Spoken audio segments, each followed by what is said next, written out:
స్కాందపురాణాంతర్గతే వశిష్ఠ ప్రోక్త కార్తీక మహాత్మ్యే త్రయోవింశత్యోధ్యాయ పారాయణం. ఓయి అత్రి మునీంద్ర, పురంజయుడు యుద్ధంలో విజయం పొందిన తర్వాత ఏమి చేసినో నాకు తెలియజేయము అని అగస్త్యుల వారు అత్రి మహామునిని అడిగారు. అప్పుడు అత్రి మహాముని ఈ విధముగా చెప్పనారంభించారు. యుద్ధంలో విజయం పొందిన తర్వాత శత్రుబాధలు లేనటువంటి అయోధ్య పట్టణంలో పురంజయ మహారాజు సమస్త ధనుర్ధారులలో శ్రేష్ఠుడై, ఇంద్రతుల్య పరాక్రమవంతుడై, సత్యవాదియు, సదాశుచియు, దాతయు, భోక్తయు, ప్రియవాదియు, రూపవంతుడును, అమిత కాంతివంతుడును, సమస్త యజ్ఞకర్తను, బ్రాహ్మణ ప్రియుడును, వేదములందును శాస్త్రములందు ప్రవీణుడును, పూర్ణిమ చంద్రుడు జనులకు ఎలాగో ఆ విధముగా స్త్రీ ప్రియుడును, సూర్యుడు వలె చూడ శక్యము గాని వాడును, శత్రువులను శిక్షించువాడును, హరిభక్త పరాయణుడును, బలయుతుడును, కామ, క్రోధ, లోభ, మోహ, మదమాచరణను జయించిన వాడును, కార్తీక వ్రతము చేయుట వలన పాపములు అన్నీ నశింప చేసుకున్న వాడై ఉండెను. ఈ విధముగా ఉన్న పురంజయునకు విష్ణు సేవయందు బుద్ధి జనించి హరిని ఎట్లు ఆరాధింతును, ఏ దేశంలో, ఏ మాసంలో,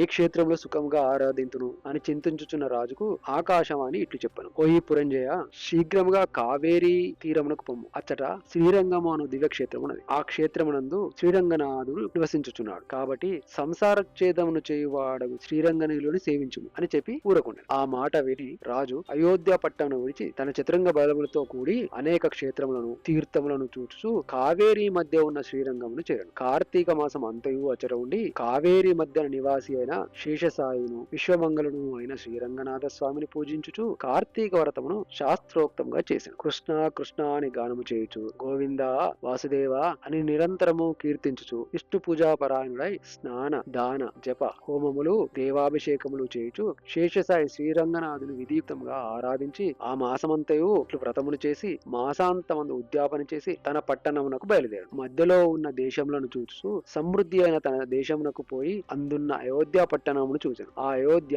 అనేక రాష్ట్రములకు అలంకారమై సంతోషముతోనూ పుష్టితోనూ కూడిన జనులు కలిగి ఉన్నదియు, దృఢముగా ఉన్న యంత్రములు, గడియలు కలిగినదియు, అగట్టలు కలిగినదియు, గుర్రములతోనూ ఏనుగులతోనూ రథములతోనూ నిండి ఉన్నదియు, గృహ గోపురముల వెంట వీధులు కలిగినదియు, అనేక వర్ణములు కల పతాకములు కలదియు, వాయువు చేత చెలింపజేయబడుచున్న పతాకములు కలదియు, అనేక భటులు కలదియు, అనేక దేశవాసులతో కూడి ఉన్నదయ్యను. అచ్చట స్త్రీలు సుందరులను, హంసల వలె, ఏనుగుల వలె నడుచువారును, చెవుల వరకు విశాల నేత్రములు కలవారును, సన్నని నడుము కలవారును, మంచి వస్త్రములు ధరించిన వారును, సమస్త భూషణ భూషితలుగా ఉండిరి. అచ్చటి వేశ్యలు సంగీతములో, నృత్యములో నిపుణులను, సౌందర్యముతోనూ లావణ్యముతోనూ కూడి ఉన్నవారును, నిత్యము ఆనందయుక్తులు, మధోన్మత్తులను, సమస్త స్త్రీ గుణభూషితులై చూచుటలోను, మాటలాడుటలోను, బహు నేర్పరులై సభలలోను, రాజమార్గములలోను, రచ్చలలోను ఆటలాడుచుండి వారుగా ఉండిరి. అచ్చట కుల స్త్రీలు గుణవంతులై సర్వాభరణ భూషితులై పాతివ్రత్య పరాయణలై ఉండిరి. ఓ అగస్త్య మునీంద్ర, అచ్చట మనుజులందరూ తమ తమ వర్ణాశ్రమ ధర్మములు బహు నేర్పు కలవారుగా ఉండిరి. పురంజయుడు ఇట్లు ఉన్న తన పట్టణమును చూసి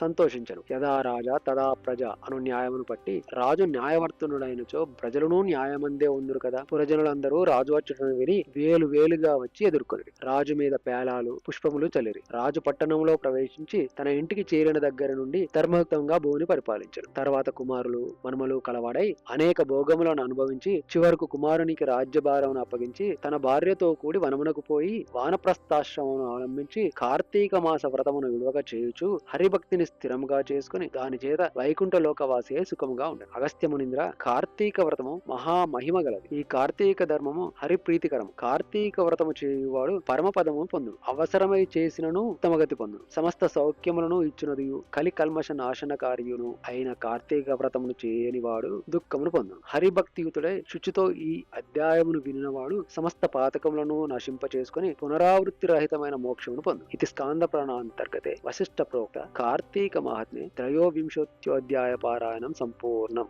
స్వస్తి. Thank you for watching.